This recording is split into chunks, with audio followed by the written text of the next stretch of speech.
আমি শাহের। কি জন্য এসেছেন এখানে? তুমি আমায় কি কি বলে এসেছিলে সেগুলো আবার রিপিট করো। Now let's start. শাহের ভ্রু কুঁচকে তাকালো। পাগল নাকি এই লোকটা? বাড়ি বয়ে এখানে এসেছে সিনেমাটিক ডায়লগ শুনতে, আর ও কি না কি ভেবে এতক্ষণ বিড়ালের মতো মিউ মিউ করছিল। শুনুন, আপনার সাথে আমার ওরকম বিহেভ করা উচিত হয়নি, তার জন্য আমি আন্তরিকভাবে দুঃখিত। জানলে আমি আপনাকে চোর বলতাম না, আর না আপনার মাথায় পানি ঢালতাম। পূর্ব কথাটা হাওয়ায় উড়িয়ে দেওয়ার ভঙ্গি করে বলল। হো, তারপর? শাহের বিরক্ত চোখে তাকালো, তারপর বলল, তারপর কিছু না। সরিটা আপনার পাওনা ছিল, মিটিয়ে দিলাম। এবার প্লিজ আমাকে ফলো করা বন্ধ করুন। পূর্ব রেগে বলল। ফলো করি মানে? শাহের থতমত খেয়ে বলল, করেনি তো। আমি যেখানে যাই সেখানেই আপনি হাজির। তাছাড়া সেদিন রাতে এসে আমার জানালায় ঢিল ছোড়াছুড়ি করেছেন, দাঁড়িয়েছিলেন, আর রেস্টুরেন্টেও দেখা, ক্যান্টিনেও আপনি, মানে আমি যেখানে আপনি সেখানে তাই। আর একটা কথা, আপনি আমার বাসার ঠিকানা জানলেন কি করে? জিসান, বল দোষ। একে বল চুপ থাকতে, নইলে ওর কি হাল করবো সেটা কিন্তু নিজেও বুঝতে পারছে না। জিসান ওর কথা মানে বুঝতে পেরে শেরকে উদ্দেশ্য করে বলল, আপুমনি, তুমি ওর সাথে বেয়াদবের মতো আচরণ করো না। আমি তো বেয়াদবি করছি না, জাস্ট জানতে চাচ্ছি আমার বাসা ঠিক। পূর্ব শেহরের গাল চেপে ধরল। জিসান আর শেফা রিমি ভয় পেয়ে গেল। শেহর তো অবাক হয়ে গেল। পূর্ব হুঙ্কার দেওয়ার কণ্ঠে বলল, আমার কাছে কৈফিয়ত চাও? এত সাহস! দেখি তোমার কত দম আছে আমার সাথে লাগার। আমি ভালোর ভালো, খারাপের খারাপ। এই বলে শেরকে ছেড়ে দিল। তারপর আশপাশ খুঁজে একটা কলস দেখতে পেয়ে ওটা তুলে নিয়ে এলো। তারপর কলসে পুরো পানিটা শেরের উপর ঢেলে দিয়ে ওকে জিজ্ঞেস করলো। অবাক হয়ে গেল বাকিরা। জিসান ওকে টেনে এক পাশে নিয়ে এলো, ধমক দেওয়ার গলায় বলল, তুই এরকম অদ্ভুত আচরণ কেন করছিস?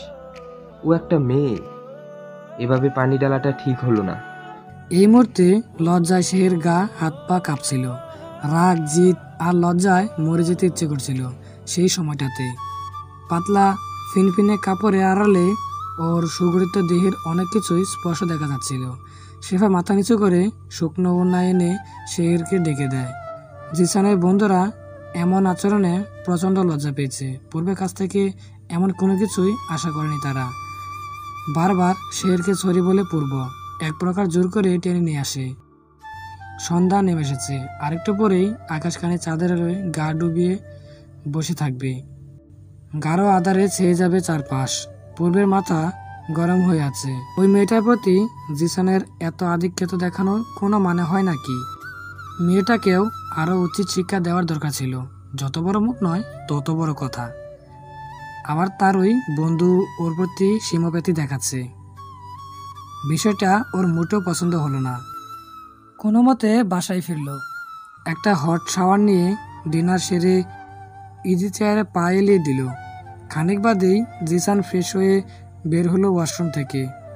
পূর্ব কোনো কথা বলল না। ঘুমানোর সময়ও এমন। জিসান বুঝতে পারল পূর্ব তাকে ইগনোর করছে, তাই রাগ ভাঙাতে সে ডাকলো পূর্বকে। আমাদের রাজপুত্রের মনে কি কেউ আঘাত দিয়েছে, যার জন্য সে তার পরম বন্ধুর সঙ্গেও মত বিনিময় করছে না? পূর্ব অগ্নিদৃষ্টি ছুড়ল জিসানের দিকে। ও মিনমিন করে নিচু সরে বলল, এভাবে তাকাইস না ভাই, আমি ভয় পাই। তুই আমাকে ভয় পাস? এটা আমার মানতে হবে। এভাবে বলিস না বন্ধু। তোর আজকের বিহেভিয়ার প্রুফ করে দিল আমি তোর কেউ না। কি করলাম আমি? ভুলে গেলি এত তাড়াতাড়ি? জিসান ওর কথা মানেটা বুঝতে পারলো। দীর্ঘশ্বাস ফেলে বলল, ছোটবেলা থেকে আজ পর্যন্ত তুই আমার বেস্ট ফ্রেন্ড ছিলি, আছিস, আর ফিউচারেও থাকবি। তোর সব কাজে আমি তোকে সাপোর্ট করে গেছি। তার মানে এই যে তুই কোনো ভুল করলে আমি তা ধরিয়ে দিব না? আমি অমন বিশ্বাসঘাতক বন্ধু নই। সবসময় মেয়েদের প্রতি তোর আলাদা একটা জায়গা দেখতে পেয়েছি। এটা সম্মানের যোগ্য। তাতে কি কোনো সন্দেহ আছে? জিসান হেসে বলল, একদমই না। তাহলে হঠাৎ এমন কথা বললি কেন? বলছি তার কারণ আছে। ওই শেহর নামক মেয়েটা না হয় ভুল করে তোকে দুটো কথা শুনেই দিয়েছিল, বা অসভ্যতামিও করেছে, ক্ষমা তো চেয়েছে, তাই না? এর মানে তুই কি বলতে চাইছিস? বুঝেও না বুঝার বান করছিস না? তো বনিতা না করে বলে ফেল না। তোর আজকের আচরণে আমি বেশ লজ্জিত হয়েছি। লজ্জিত হয়েছিস? বাট কেন? এরকম কোনো কাজই আমি করিনি যার কারণে কাউকে লজ্জা পেতে হয়। বিষয়টা মেইলি এবং সেনসিটিভ। তুই ওরকমভাবে পানি ঢেলে একদম ঠিক করিসনি। তাছাড়া বেরোনোর সময় মেয়েটার বান্ধবীকে বলতে শুনলাম ওর নাকি অনেক প্রবলেম আছে। So what? আচ্ছা, তুই কি কিছুই বুঝতে পারছিস না? মেয়েটা যখন তোর কাছে মাপ চাইলো, তোর উচিত ছিল ওকে ক্ষমা করে দেওয়া।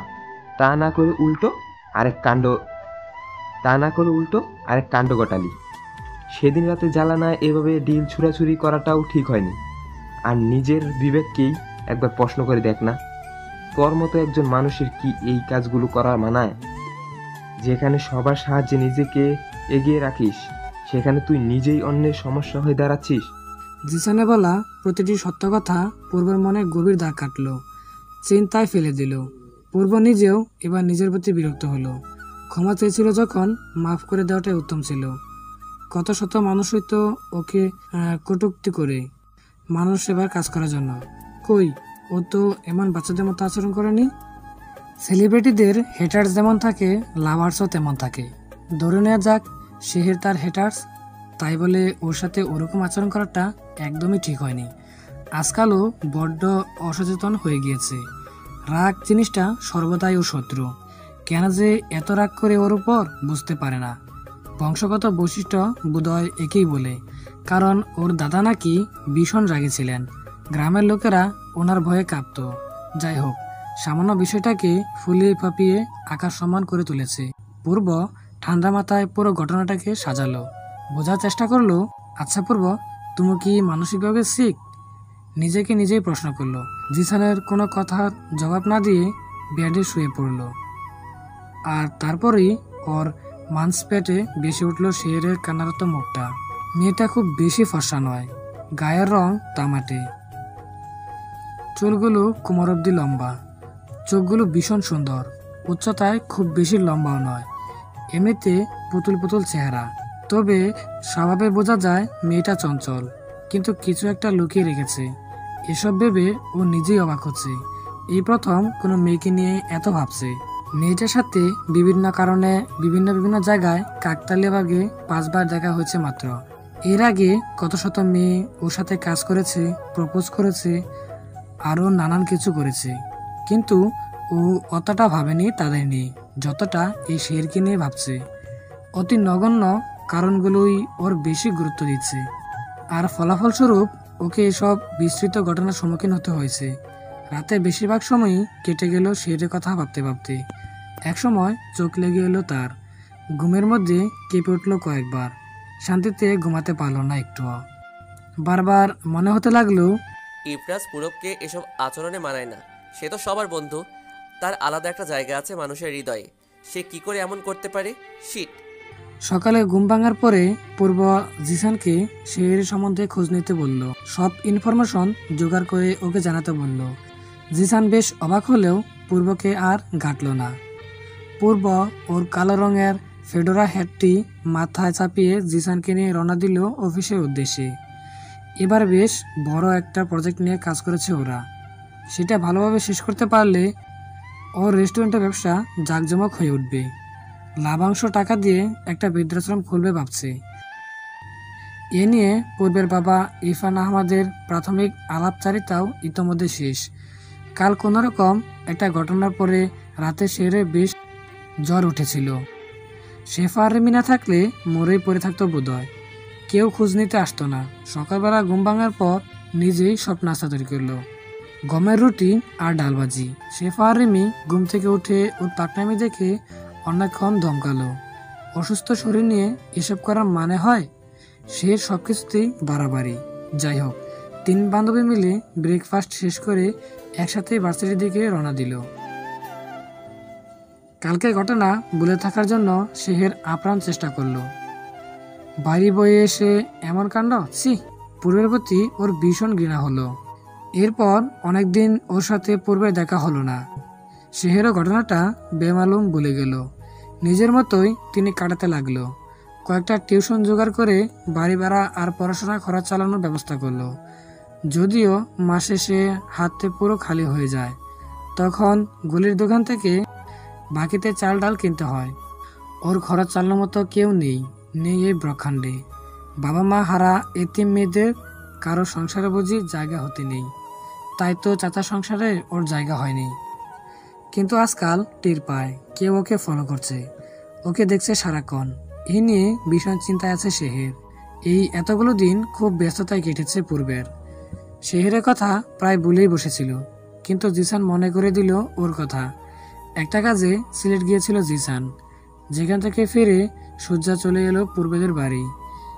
এই বাড়িতে পূর্ব আর ওর বাবা মা ছাড়া আর কেউ থাকে না, জিসানও থাকে ওদের সাথে।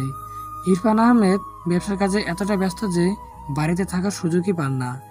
আর পূর্বের মা 1 বছর হলো পৃথিবীর মায়া কাটিয়ে ওপারে পাড়ি জমিয়েছে। যাই হোক, জিসান লোক লাগিয়ে খোঁজ নিয়েছে শেহেরের। সে বিষয়ে কথা বলতেই এখন এসেছে পূর্বের কাছে। পূর্ব সবেমাত্র বাইরে থেকে ফিরেছে। ফ্রেশ হয়ে এসে সন্ধ্যা নাস্তা নিয়ে ডিভানের উপর পা তুলে আরাম করে বসলো। জিসান ফোনটা পকেটে ঢুকিয়ে চেয়ারে বসলো। পূর্ব সালাদের চামচ নিতে নিতে জিজ্ঞেস করলো, কখন ফিরলি? এই তো 8 ঘন্টা হবে হয়তো। কাজ হয়েছে? ওখানকার ম্যানেজারকে সব দায়িত্ব বুঝিয়ে দিয়ে এসেছি। ওনার সব ইচ্ছে তুই নিজে গিয়ে যাতে সব কিছু দেখে আসিস। সময় হলে যাওয়া যাবে, আপাতত শিডিউল। ওকে একটা বিষয় জানাতে এলাম। কি? তোর মনে আছে শেহেরের কথা? আরে যে মেয়েটা তোকে চুর বলেছিল। পূর্ব প্রায় সাথে সাথেই মনে করতে পারলো। সালাদে বাটিটা রেখে বলল, কি হয়েছে ওর? ওর বিষয়ে খোঁজ নিয়ে এলাম। তা কি জানতে পারলি? খুবই করুণ ঘটনা। বল, এভাবে কথা পেঁচিয়ে বলবি না, যা বলবি স্ট্রিক্ট বলে ফেল। আসলে শেহের মধ্যবিত্ত পরিবারের মেয়ে ছিল। ছিল মানে এখন নেই? পুরো কথাটা তো শুন। হ্যাঁ শুনছি। তো ছোটবেলায় ওর বাবা মা মারা যায়। পূর্ব ওকে থামিয়ে দিয়ে অবাক হয়ে জিজ্ঞেস করলো, আই মিন ওর কেউ নেই? হুম পূর্বের কথা শুনে চুপ হয়ে গেল। এই কথাটাও মানতে পারছে না কিছুতেই। তবে কি শেহেরের সঙ্গে ও অন্যায় করেছে? চাকরিটা দেওয়া উচিত ছিল কি? উফ। জিসান বলতে লাগলো, তারপর ওর জায়গা হয় চাচার বাড়িতে। সেখানে ওর চাচি সংসারের সব কাজ করাতো ওকে দিয়ে, খুব টর্চার করতো। তারপরও শেহের নিজের পড়াশোনা চালিয়ে গিয়েছে, বৃত্তির টাকা দিয়ে নিজের কাজ চালিয়েছে। এমনিতে খুব ব্রিলিয়ান্ট স্টুডেন্ট। এই হিংসায় ওর চাচি ওর লেখাপড়া বন্ধ করে দিয়ে ওকে নিজের কাজের লোক বানিয়ে রাখতে চেয়েছিল। টাকার লোভে জোর করে এক বয়স্ক লোকের সঙ্গে বিয়ে দিতে চেয়েছিল। ওকে রাজি করানোর জন্য 2 দিন ঘরে বন্দি করে অকথ্য নির্যাতনও চালিয়েছে। পরে ওর বান্ধবীরা খবর পেয়ে ওকে সেখান থেকে উদ্ধার করে নিয়ে আসে। চাচা চাচিকে পুলিশের ভয় দেখায়। এরপর ওর চাচি শেরকে বাড়ি থেকে বের করে দেয় এবং বলে দেয় ওই সংসারে ওর কখনো জায়গা হবে না। পারলে ফুটপাতে গিয়ে ঘুমাক, ডাস্টবিনের খাবার কুড়িয়ে খাক, তবু ওর দায়িত্ব ওরা নেবে না। আত্মসম্মানের জুড়ে শেহের এক কাপড়ে সেই বাড়ি থেকে বেরিয়ে আসে। এখন টিউশনি করেই নিজের খরচ চালাচ্ছে। এজন্যই সেদিন তোর ওখানে কাজ করতে গিয়েছিল, কিন্তু সেখানে তুচ্ছ একটা কারণে ওর চাকরিটা তুই দিসনি। এখন এভাবেই খুব কষ্টে ওর দিনকাল চলছে। পূর্ব শেহেরের সম্বন্ধে সব কথা শুনে হতভম্ব। এটাও হওয়ার ছিল। আজকালকার দিনে চাকরি করেও যেখানে সংসার চালানো যায় না, সেখানে টিউশনি করে খরচ চালানো? ও মাই গড, তাও আবার একটা ভার্সিটির। খানিক চুপ থেকে বলল, তোকে সব কে বললো? ওর বান্ধবী সেবার কাছ থেকে জেনেছি। ও, ভার্সিটি শেষে বাড়ি ফিরল শেহের। গাড়ি ভাড়ার জন্য পর্যাপ্ত টাকা হাতে না থাকায় ঠিক হলো হেঁটেই বাড়ি পৌঁছাবে। কাঠফাটা রোদ্দুরে ছেয়ে আছে রাস্তাটা। সূর্যদেবের তপ্ত নিঃশ্বাসে রক্ষ হয়ে আসছে সবকিছু। গ্রামে ভেজা কপাল ওড়না দিয়ে মুছে ছাতা মাথায় দিয়ে হেঁটে হেঁটে হাওয়াই পর্যন্ত পৌঁছে। সেখানে রাস্তা পার হওয়ার সময় দেখলো একটা লোক ওপাশ থেকে রাস্তা পেরিয়ে আসার চেষ্টা করছে। যেই না রাস্তার মাঝখানে পৌঁছেছে, তখনই বিপরীত থেকে দ্রুতগামী একটা ট্রাক এলো। লোকটি তা দেখতে পেল না। ঘটনাটি দেখে শেহরা মাথা কাজ করা বন্ধ করে দিল। 7-5 না ভেবে নিজের জীবনে ঝুঁকি নিয়ে লোকটিকে তড়িঘড়ি করে টেনে নিয়ে এলো ফুটপাথে। লোকটি নিজেকে সামাল নিলেও শেহের গিয়ে বাড়ি খেলো গাছের সাথে। হাত পা ছিলে, পা মচকে গেল। ব্যথায় কোকিয়ে উঠল শেহের। খেয়ে দিয়ে ঘুমিয়ে পড়ল শেহের। শেহের চোখে পানি নিয়ে অবাক হয়ে তাকালো লোকটির দিকে। এ তো স্বয়ং ইরফান আহমেদ। এতদিন শুধু টিভিতে দেখেছে, আজ সরাসরি। নিজের চোখকেই বিশ্বাস করতে পারছিল না শেহের। পায়ের ব্যথায় কথা বলে বসে আছে। ইরফান সাহেব ব্যস্ত ভঙ্গিতে জিজ্ঞেস করলেন, কোথাও তোমার লেগেছে মা? আমি অত্যন্ত দুঃখিত। শেহের একটু হাসলো, বলল, না স্যার, আমি ঠিক আছি। আপনি আমার সামনে দাঁড়িয়ে আছেন, আমি এটা বিশ্বাসই করতে পারছি না। এই কথা বলে আমাকে লজ্জা দিও না মা। আমার খামখেয়ালিতে তোমার কোনো একটা বড় ক্ষতি হতে পারত। শেহের মনে মনে বলল, তাহলে তো ভালোই হতো, মরে গেলে আর টেনশন থাকতো না। বাবা মায়ের কাছে চলে যেতাম, কারোর বোঝা হতাম না, কেউ আমাকে ছোট নজরে দেখতো না, ভালো থাকতাম তাহলে। কথাগুলো মনে মনে বলল, কিন্তু মুখে একটা কথাও বলল না। ইরফান সাহেব জিজ্ঞেস করলো, তুমি কোথাও যাচ্ছিলে? জি, বাসায় ফিরছিলাম। পড়াশোনা করো? জি, কিসে পড়ো? সেকেন্ড ইয়ারে, সাইকোলজির স্টুডেন্ট আমি, কনভার্সিটির স্টুডেন্ট? Tulip university. এমনভাবে আরও নানা কথাবার্তা হলো ইরফান আহমেদের সাথে। শেহেরের ব্যবহার এবং নমনীয়তা দেখে ইরফান সাহেবের খুব পছন্দ হলো। কত ভদ্র, ভালো একটা মেয়ে। আর যদি মেয়েটা না থাকতো তাহলে হয়তো এতক্ষণ গাড়ির নিচে চাপা পড়ে থাকতো। আজই খুলনা থেকে কাছে ফিরেছেন তিনি, সাথে গাড়ি, ড্রাইভার আছে। কিন্তু একটা কাজে এখানে নামতে হয়েছিল ওনাকে। কাজ শেষ করে রাস্তা পার হতে গিয়েই দুর্ঘটনার কবলে পড়তে চেয়েছিল। ভাগ্যিস মেয়েটা এসেছিল। শেরকে উনি পানি খেতে দিলেন। মেয়েটাকে খুব ক্লান্ত দেখাচ্ছে। শের ইতস্ত করছিল।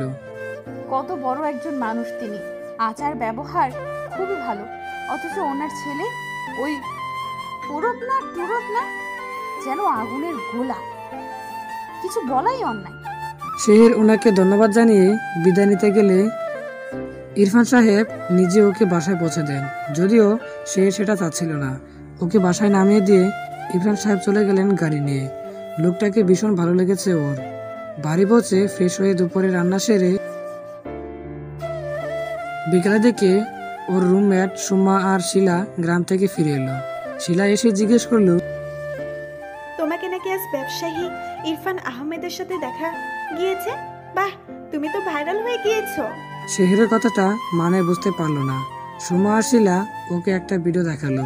সেখানে ইরফান আহমেদের অ্যাক্সিডেন্ট থেকে বাঁচানোর ক্লিপটা দেখা যাচ্ছে। শেহর একটা দীর্ঘশ্বাস ফেললো।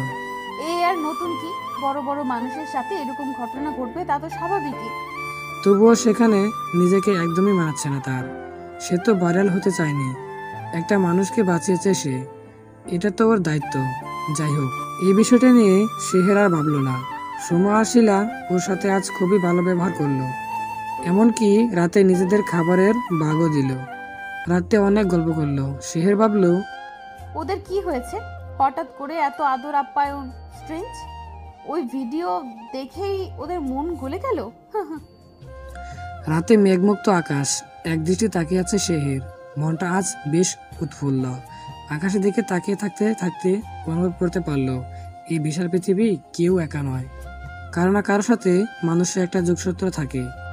এই যে আকাশের সাথে যেমন শেহের একটা যোগসূত্র আছে, এই বিশাল আকাশটা ওকে ছুঁতে চাওয়ার প্রেরণা যোগায়, সবাইকে স্বপ্ন দেখাতে শেখায়, আর তা বাস্তবে রোমান্টিত করার অনুপ্রেরণা দেয়। ওর সুখ দুঃখ সবই আকাশের ডাক বক্সে জমা হয়ে আছে। তাই আকাশ একাধারে মানুষের দুঃখের সঙ্গী এবং সুখেরও সাথী। ইব্রাহিম সাহেব বাসায় ফেরা পূর্ব আজ জমজমাট ডিনারের আয়োজন করেছে। তার বাবা অ্যাক্সিডেন্টেড, বিষয়টা পুরোটাই শুনেছে এবং ভিডিও দেখেছে। কোনো এক পথচারী হয়তো ঘটনা ফোনের ক্যামেরায় রেকর্ড করে নেটে ছড়িয়ে দেয়। শেরকে চিনতে ওর একটু ভুল হয়নি, বরং অবাকই হচ্ছে। পূর্ব ইরফান সাহেবের সাথে খেতে খেতে নানা দরকারি আলাপালাপন সেরে নিল। সেখানে জিসান প্রস্তাব দিল ওদের কোনো একটা অফিসে বা রেস্টুরেন্টে যদি শেরকে চাকরি দেওয়া যায়। ইরফান সাহেব তখনই রাজি হয়ে গেল। মেয়েটি তার জান বাঁচিয়েছে, কিছু একটা করে মেয়েটিকে সাহায্য করতে পারলেও ওনার খুব ভালো লাগবে। ইতিমধ্যে জিসান শেরের সম্পর্কে যেসব তথ্য জানে তা জানালো ইরফান সাহেবকে। উনি বেশ দুঃখ পেলেন। পূর্ব সেখান থেকে উঠে চলে গেল। এসব বিষয়ে বারবার আলোচনা ভালো লাগে না, এসব বড্ড বিরক্তিকর, অসহ্য। তবুও এই লোকের দয়া আমি নেব না। কিন্তু তোর তো একটা চাকরি পাওয়ার ভীষণ জরুরি। এইভাবে তো আর চলে না শেহের, সুযোগ বারবার আসে না রে। শোন, ওনাকে আমি মনুষ্যত্বের খাতিরে বাঁচিয়েছি। বাঁচানোর আগ অবধি আমি জানতাম না উনি ইরফান সাহেব। আমি কোনো আশা রাখিনি, সাধারণ মানুষ ভেবেই হেল্প করেছি। কিন্তু এর বিনিময়ে আমি কি করিনি? আমাকে জোর করিস না প্লিজ। এতদিন তো চেষ্টা করেছি, আরেকটু না হয় করি। তবু নিজের যোগ্যতায় আমি একটা কাজ পেতে চাই। শেফা হতাশা গলায় বলল, তুই না আসলে একটা বোকা মেয়ে। বোকা কিনা জানি না, কিন্তু ওই পূরবের কিছুর সাথে আমি জড়াতে চাই না। পূরব ভাই কিন্তু তত খারাপও নয়। শেখের দমকে বলল, তোর ভাই লাগে?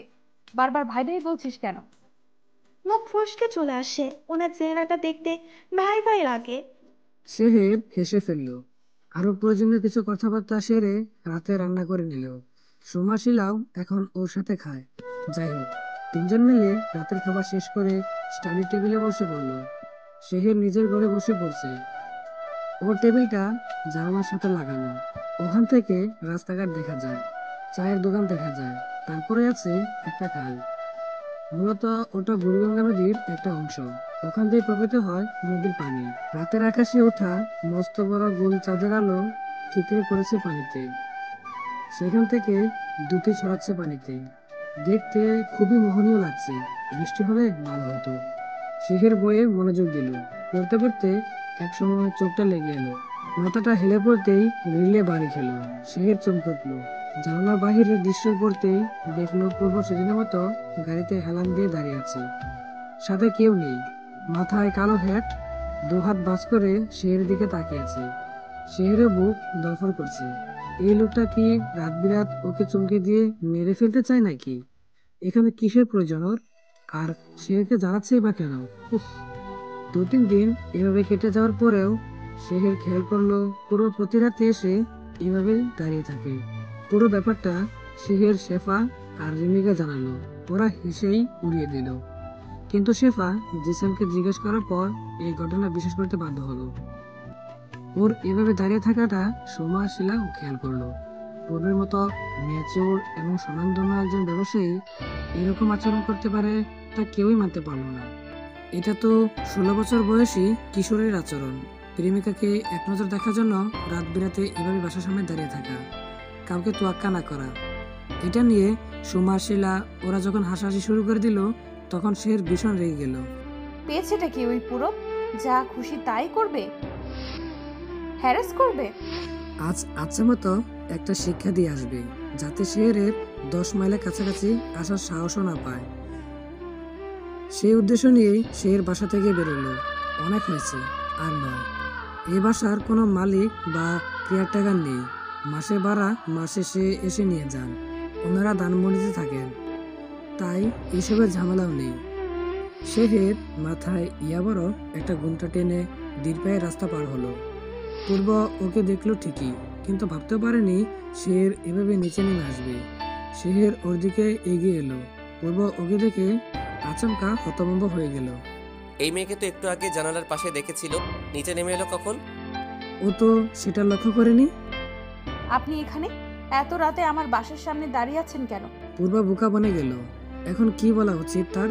তবু নিচেকে সামলে নিল। বাদ নিয়ে বলল, হাওয়া খেতে এসেছি। তো হাওয়া খেতে আমারই বাসার সামনে কেন? এটা তো আপনাদের মতো বড় লোকদের এলাকা না। এখানকার বাতাস দুর্গন্ধযুক্ত, আপনার ভালো লাগবে না। সেটা আমার ব্যাপার। শেহের কড়া গলায় জিজ্ঞেস করলো, তো গত 3 দিনও আপনি এখানে হাওয়া খেতে এসেছিলেন? মিথ্যা বলার আর জায়গা পান না? উফ, তোমার এত কথার উত্তর দিতে আমি বাধ্য নই। মিথ্যাবাদী ঠকবাজ লোক কোথাকার। পূর্ব রেগে বলল, কি বললে তুমি? আবারও বেয়াদবি শুরু করেছো? সেদিনের কথা ভুলে গেলে? শেরের সঙ্গে মিথ্যা বলা, আবার আপনি আমাকে চোখ রাঙাচ্ছেন। আসলে আপনার উদ্দেশ্যটা কি বলুন তো? কোনো মতলব টতলব আছে নাকি? আমি যে চাকরিটা ফিরিয়ে দিয়েছি সেটা কি আপনার ইগোতে লেগেছে? তাহলে I am so sorry mister Purab, আমি কারোর দয়া নেই না। পূর্ব এবার বেজায় রেগে গেল।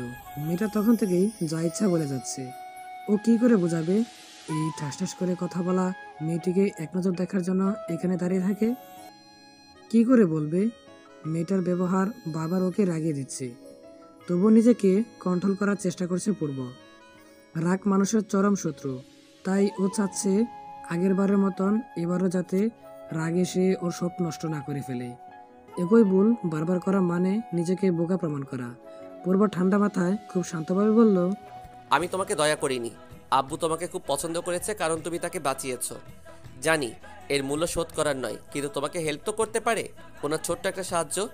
বাট তুমি অফারটা অ্যাকসেপ্ট করনি, দেন ওই ব্যাপার ওখানেই শেষ। আর আমি কোথায় যাব না যাব সেটা আমার ইচ্ছে। তুমি এখানে কেন ইন্টারফেয়ার করছো, ইডিয়েট? আমি কোনো ইন্টারফেয়ার করছি না। দাঁড়াতে হলে অন্য কোথাও দাঁড়ান। আমার জানালার বরাবরই কেন?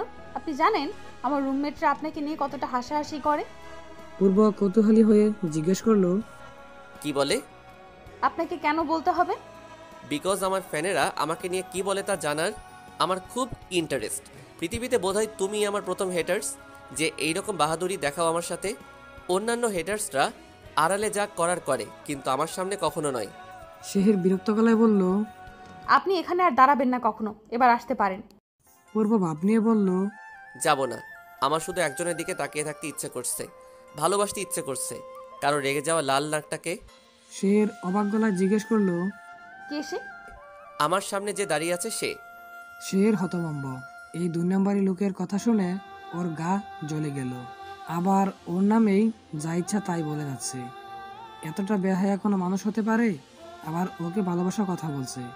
ওদের প্রেমের পড়া আর আগুনে চাপ দেওয়া একই কথা। ওরা ভালোবাসা কি বোঝে? যত সব মিথ্যুকের দল। শেহের কটমট করে বলল, মিস্টার ইফরাজ পুরব, আপনি জানেন এই মুহূর্তে আমি আপনার কি অবস্থা করতে পারি? পূর্বের চোখ হাসছে। শেহেরের রেগে যাওয়া মুখটা দেখে ওর ভীষণ হাসি পাচ্ছে। হাসি আটকে জিজ্ঞেস করলো, কি করতে পারো শুনি তো? এলাকার লোক ডেকে আপনার হিরোগিরি ছুটিয়ে দিতে পারি। এদিকে সব খেটে খাওয়া কর্মঠ লোকেরা থাকে। আশা করি ওনাদের হাতের ডান্ডার বাড়ি খেলে আপনার মাথা থেকে এসব প্রেম ভালোবাসার কথামালার চিরসমাপ্তি ঘটবে। বাহ, খুবই ভালো। তাহলে তো এই ডান্ডার বাড়ি খেয়ে যেতেই হয়। না হয় হাত পা একটু ভাঙলই, নো প্রবলেম। প্রেমের স্বাদ বোঝার জন্য এর কোনো বিকল্প নেই, তাই না? সো এলাকাবাসীদের কি তুমিই ডাকবে নাকি আমি ডাকবো? শেহের অবাক হয়ে যাচ্ছে পূর্বের কথাবার্তা শুনে। প্রেমের স্বাদ মানে কি? ও তো কারোর সাথে প্রেম করছে না। আর পূর্বের বিহেভিয়ার ওর একদম ভালো ঠেকছে না। কেমন যেন অদ্ভুত। ওকে যা কিছুই বলছে তাতে কোনো পাত্তা দিচ্ছে না। এলাকাবাসী ডাকার কথা তো এমনিতেই বলেছিল। কি ঝামেলায় পড়ে গেল। মানুষজন ওকে এই রাতে এখানে দেখলে খারাপ ভাবে। তাছাড়া পূর্বের সাথে আর কোনো কথা বলার ইচ্ছা হচ্ছে না। তাই শেহের বিরক্ত হয়ে বাসায় ফিরে আসে। সুমা আর শিলা জানালা দিয়ে ওদের দেখছে এতক্ষণ। তাই শেহের বাসায় ফিরলে ওকে ওরা জোকে ধরে। কি বলল, কেন গিয়েছে, ওর সাথে পূর্বে কি সম্পর্ক আছে, আরও নানা হ্যান ত্যান করে ওকে জ্বালিয়ে মারলো। শেহের কোনো কথার উত্তর দেওয়ার প্রয়োজন বোধ করল না, কারণ ও নিজেই পূর্বের ব্যবহার সম্পর্কে অবগত নয়। কেন এরকম করছে সেটা শেহের চেয়ে পূর্বই ভালো বলতে পারবে। সোমাশিলা ভীষণ আপসেট হলো। পূর্বা কিন্তু সেই রাতে আর বাড়িতে যায়নি। শেহের চলে যাওয়ার পরেও সে গাড়িতে বসেছিল রাত 3টে পর্যন্ত। কেন এখানে এসে এভাবে দাঁড়িয়ে থাকে ও নিজেই বুঝতে পারছে না। শুধু জানে এখানে এসে শেরকে দেখলে ওর খানিকটা ভালো লাগে, অদ্ভুত সুখ অনুভূত হয়। মেয়েটা সম্পর্কে যতই জানছে ততই তাকে টানছে। শেহের একটা দারুণ মেয়ে, পূর্বের বাবাও বলে। এতেই ও আরও আগ্রহ বোধ করেছে। কেমন ছেলে মানুষই ব্যাপার। মধ্যরাতে হঠাৎ জিসানের ফোন। বোধহয় ঘুমাচ্ছিল। ওকে ঘুমে রেখেই গত 4-5 দিন ধরে শেহেরের এলাকায় আসে পূর্ব। ওর বাবা জিসান কেউই সেটা জানে না। ও গুমগুম গলায় বলে উঠল, হ্যালো দোস্ত, তুই কোথায়? পূর্ব গম্ভীর গলায় বলল। আছি কোথাও। জিসান লাফ দিয়ে বিছানায় উঠে বসলো। চোখ থেকে সাথে সাথেই ঘুম পালিয়ে গেল। বলল, মানে কি, তুই বাসায় না? না, তাহলে কোথায়? বাইরে ঘোরাঘুরি করছি। পাগল হয়ে গেলি নাকি? এত রাতে কেউ বাইরে ঘুরে? হ্যাঁ, আমি ঘুরি। বিপদে পড়বি দোস্ত, বাসায় চলে আয়। কিসের বিপদ? আরে এত রাতে রাস্তায় চুর ডাকাতের অভাব নাই। ওদের খপ্পরে পড়লে বুঝবি কি বিপদ। তোর কি কোনো কাজ আছে বাইরে? না থাকলে চলে আয়। শিট ম্যান, তোর ঘুমু ঘুমু কণ্ঠ শুনে মেজাজটা খারাপ হচ্ছে। আর এসব চোর ডাকাতের ভয় আমাকে দেখে লাভ নেই। আমি হচ্ছি রাতের আধারে বেড়ে ওঠা মানব। তোর কথায় মনে হচ্ছে কোনো অশরী আত্মা কথা বলছে দোস্ত। আমি তো পানি খেতে উঠছি রাত 1:30টায়, পাশে তাকিয়ে দেখি তোর বেড খালি। ভাবলাম ওয়াশরুমে গিয়েছিস, এখন আবার ঘুম ভাঙলো, দেখি তুই নাই। সন্দেহ হয় উঠে সারা বাড়ি খুঁজলাম, আঙ্কেলের ঘরেও চেক করলাম, তুই নাই।